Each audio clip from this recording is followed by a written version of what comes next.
That same day, two of them travelled to a village called Emmaus, which is about 7 miles from Jerusalem.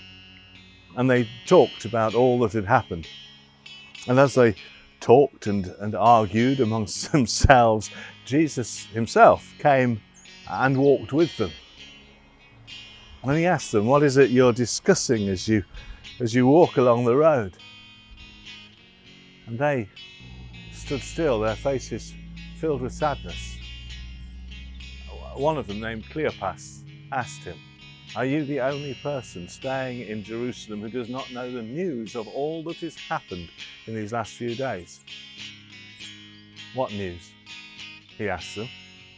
"Well, about Jesus of Nazareth," they replied, "who by deeds and words of power proved himself to be a prophet in the eyes of God and all the people, and how our chief priests and rulers handed him over to be sentenced to death and crucified.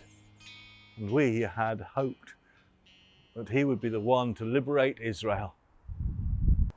And what is more, this is the third day since it happened, and some women of our company went early to the tomb. And they failed to find his body, and they returned, sharing stories of visions of angels.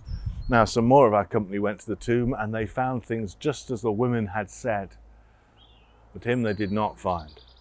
"How dull you are," replied Jesus. "How slow to believe all that the prophets have said. Do you not know that Messiah is bound to suffer these things before being received into glory?" And then from Moses and all the prophets, he explained to them through the whole of Scripture the things that referred to himself.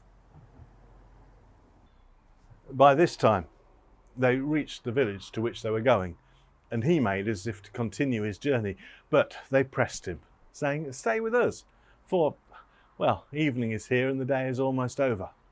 And so he went in to stay with them.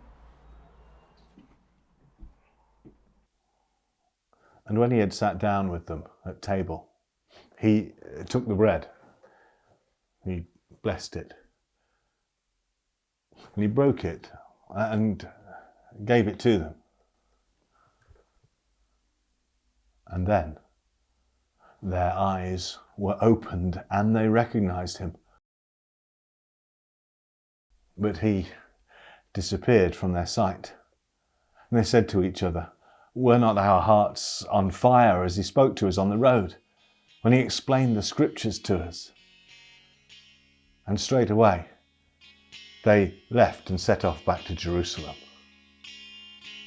There in Jerusalem they found the 11 and the rest of the company assembled.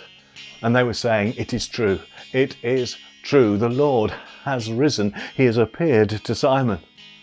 And then they described what had happened to them on the road and told them how he had made himself known in the breaking of the bread